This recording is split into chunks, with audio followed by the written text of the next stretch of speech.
Hey guys, today we're gonna look at how Cyberpunk 2077 runs on the original Xbox One. That's hardware that's over 7 years old. I also have the most powerful Xbox, the Series X, to which I'll be drawing comparisons throughout this analysis. I'm gonna talk about a few things: loading times, frame rate, the graphics and resolution, and even bugs that you'll encounter while playing the game. Here's the startup time and how it compares to the Series X, which gets you in the game in about 46 seconds. And I'm not even considering quick resume, which for sure will be under 20 seconds.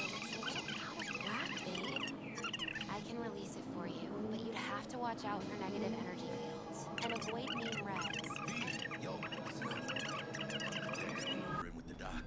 Alright, so about 2 minutes and 10 seconds to get in the game. There's also a big difference in the time it takes for fast travel and loading save files.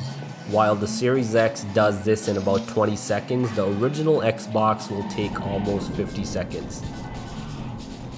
Yeah, the load times are a big selling point of the next generation, but in my opinion, that's not a huge selling point for most gamers. If you're patient enough to deal with your original Xbox for 7 years, you surely have the patience to wait an extra minute or so for the game to load up. Now, what's really important to most gamers is the performance, the first test of which is the frame rate.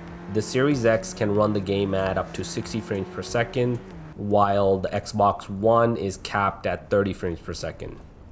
Let's look at a few scenarios to see how it performs. First, here's a crowded market in Night City with lots going on. There's a lot of NPCs. The frame rate hovers in the mid-20s for the most part, but there are instances where it dips well below 20. I've seen as low as 13 frames per second. I also visited the same market on my Series X. Before I entered the market, the frame rate's in the low 50s, but in the market with lots of things going on, it does drop into the 30s. I've seen as low as 32 frames per second. Now, if you're outside of the crowded downtown and just free roaming, on the Xbox One, the frame rate does hover from 27 to 30 for the most part, but you can see right here, as soon as something interesting happens, you might get a huge lag spike. Now, for comparison, the Series X also manages to stay close to 60 frames per second in low traffic areas if you're just free roaming. Of course, gun battles will drop your frame rate. Here's a battle outside of the city during which the frame rate dips to 20. Now, the same gun battle on the Series X, the frame rate does dip below 50 when things, got a little bit intense.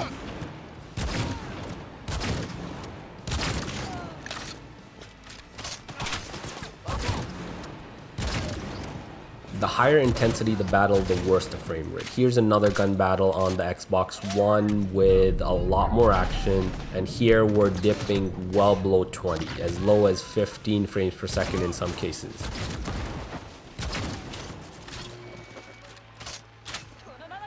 Now, driving, it again varies depending on where you are and how much there is going on. Here on the outskirts of the city, the Xbox One can keep, in the low 20s.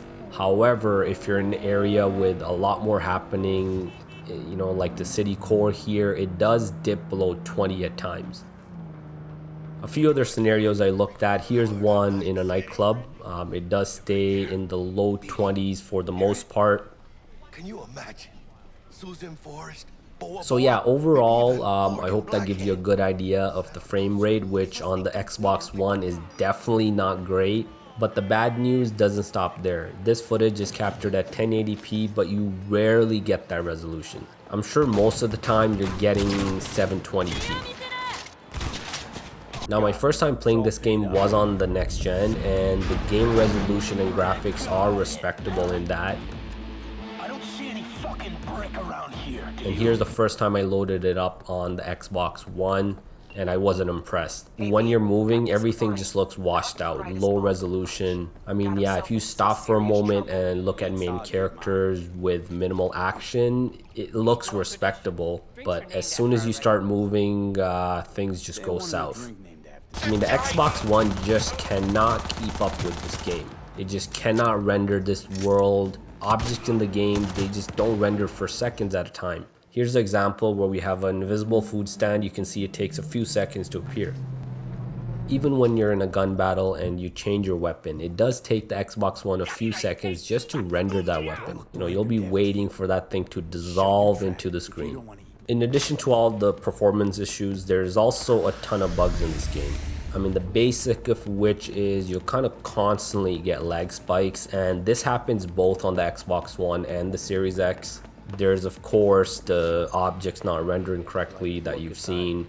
There's all other kinds of silly things that'll happen, you know, floating cars, objects just appearing where they don't belong. You might get stuck in a quest somewhere. And another odd bug that really frustrated me is this right here. So the game, it wouldn't allow me to change camera angles while driving. Normally you press the right D-pad to do that. I had to just, you know, get in and out of the pause menu a few times just to get that to work. And all of these bugs I discovered in just a few days of playing this game. I'm sure there's a lot more, but I'm hoping they can patch some of them, because the way it is right now, there's just a lot. Anyways, I hope that gave you a good idea of how this game runs on an Xbox if you're planning to still pick this game up. I honestly don't recommend playing it on the original Xbox One. But let me know in the comments below what you think. And don't forget to smash that like button and subscribe to the channel, because there's a ton of fresh gaming content coming your way.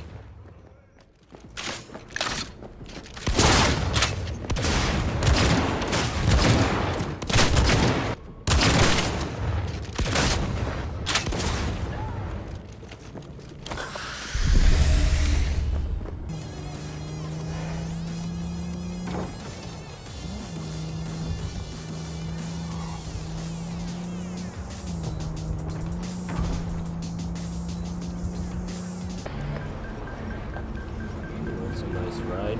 Get off. Please boy. don't!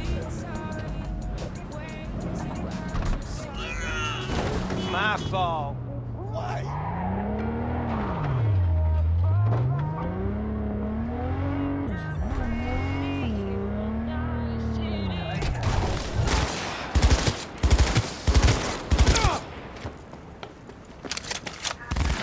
Come on, boys. I was just here to sell my stash when you guys started the fight.